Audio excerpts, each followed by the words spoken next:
nak check patient, nak masukkan macam ni pun dah susah ni masukkan, susah nak masukkan. Susah. Sampai bila saya nak pakai macam gini? Sampai bila doktor-doktor frontliner semua nak pakai macam ni? Pakai PPE apa benda semua, panas tahu tak? Lepas tu korang yang dekat luar tu degil. Tahu sakit hati bila doktor tahu dapat call MKM, call PDRM. Warahmatullahi wabarakatuh. Dan selamat petang. Hari ni Dr. Ahmad pissed off. Sangat marah sebab doktor dapat banyak komplain daripada pesakit-pesakit yang datang hari ni. Sampai doktor jadi takut sebab ni Johor Bahru dah masuk dalam green zone, dalam red zone. Bila dalam red zone, maksudnya kita dalam keadaan berisiko tinggi untuk mendapat pembawa yang tidak dikenal pasti lagi. So jadi maksudnya mereka ada di mana-mana. So sampai saya yang bertugas ni pun saya takut. So jadi macam inilah saya nak cakap.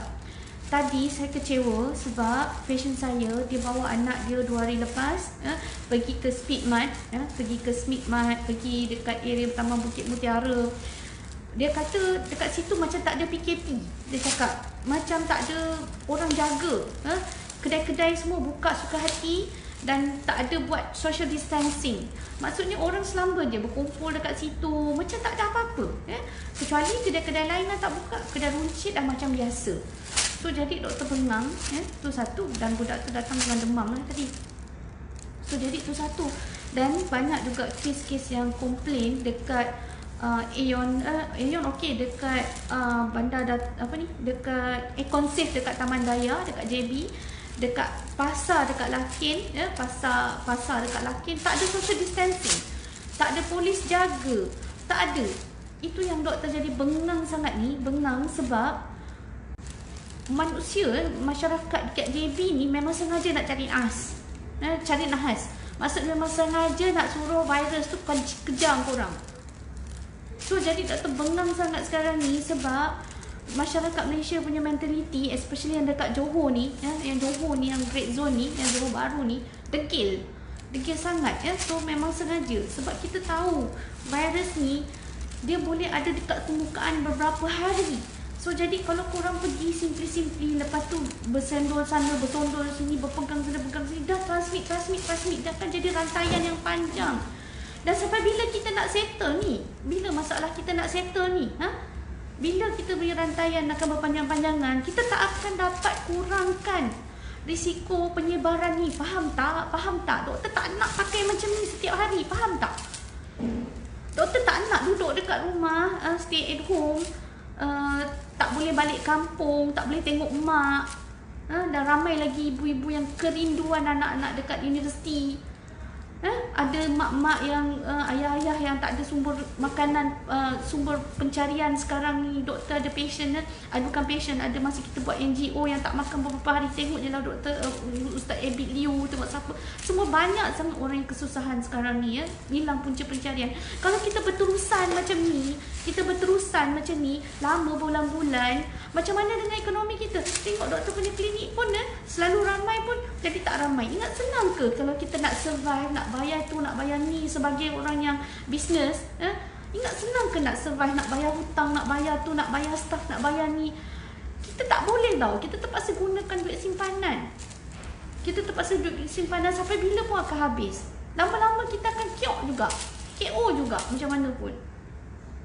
So jadi tolonglah pastikan kita punya rantaian ni akan berhenti. Tolonglah. So berhenti dan kurangkan kes. So bukan setakat tu je, orang kaya yang ada kedai pun nak bayar bulan-bulan. Satu kedai ni je dah 3,000 lebih.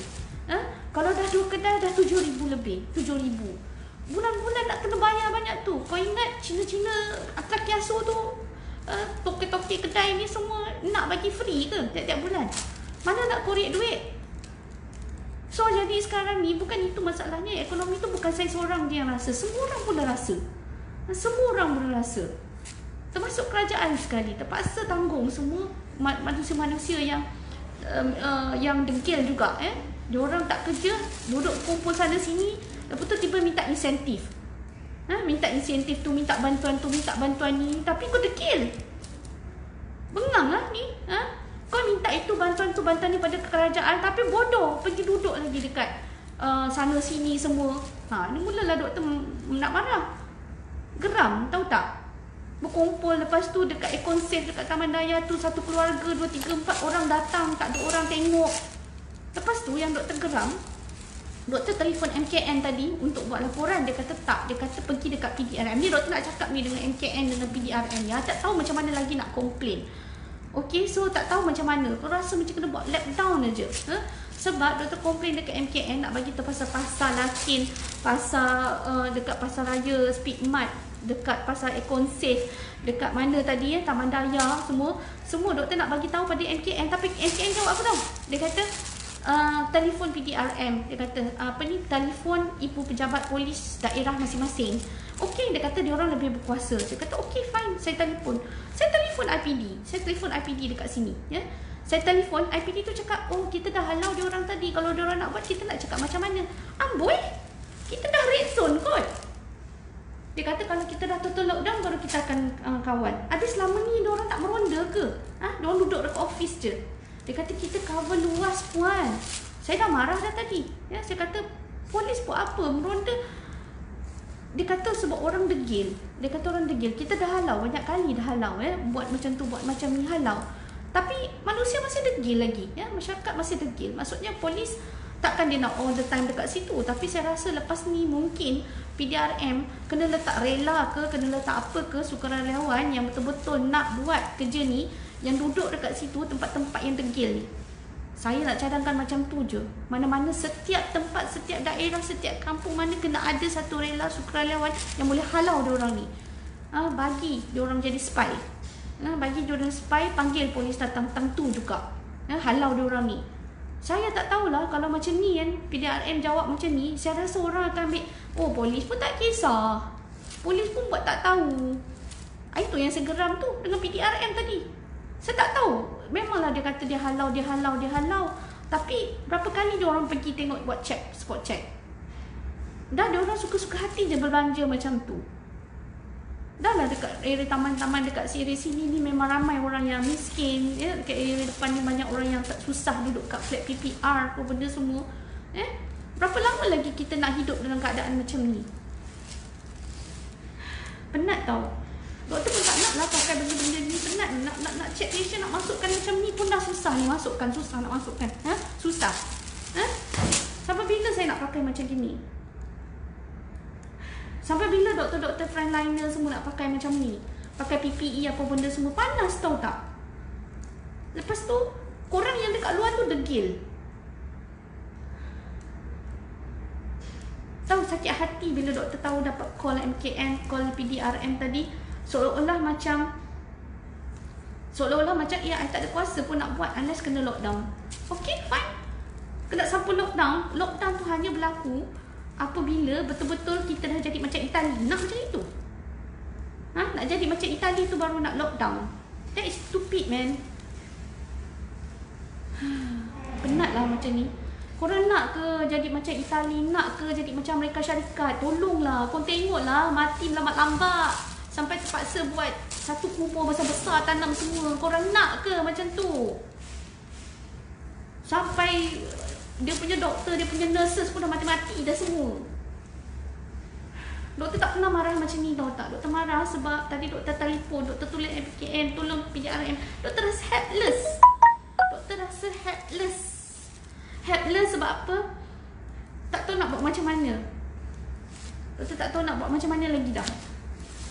Sebab kita ni tak ada kuasa tau. So tolonglah share video doktor ni supaya MKN, PDRM buatlah sesuatu tindakan supaya tempat-tempat ni semua diorang cover. Spy ke, apa ke, tak kisahlah. Sukarelawan.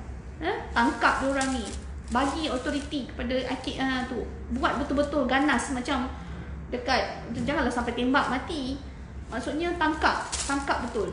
Guna siapa-siapa, tak kisahlah.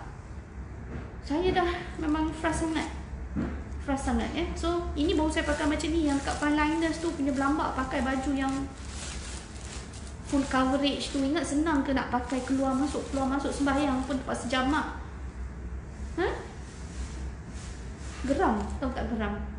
Kita ni pakai macam ni boleh lagi nak buka-buka. Yang frontliners tu berkorban, tahu tak?